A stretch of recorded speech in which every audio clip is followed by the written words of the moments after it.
ख़बर तव्हां शेयर कयां पिया बोज़दार वॾा मां जसकाणी खां वाया बोज़दार वॾा बगोदड़ो रोड मच्छर जे तलाउ सबबि ॿुॾी वियो आम ورفت متاثر सिकंदर मलाह जी रिपोर्ट मूजिबि जसकाणी खां बोज़दार वॾा वाया बगोदड़ो रोड ॻोठ दोस्त मोहम्मदानी वटां रोड जे ॿिन्ही पासनि खां ठहियल मच्छी जे तलाउनि जे पाणी जे लपेट में अची वियो। तलाउनि जो पाणी रोड ते चढ़ी आयो, अधु खां वधीक रोड जो हिसो पाणीअ में ॿुॾी वियो।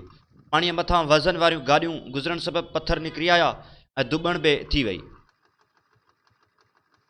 बगोदड़ो रोड ॻोठ दोस्त मोहम्मदानी वटां रोड जे ॿिन्ही पासनि खां ठहियल मच्छीअ जे तलाउनि जे पाणीअ जे लपेट में अची वियो आहे। सियारे जी मौसम हुअण सबबि ज़ेर ज़मीन पाणीअ जी सतह में वाध अचण में ऐं तलाउनि में वाह जो इज़ाफ़ी पाणी छॾण करे पाणी रोड जे अधु हिसे खां चढ़ी आयो आहे।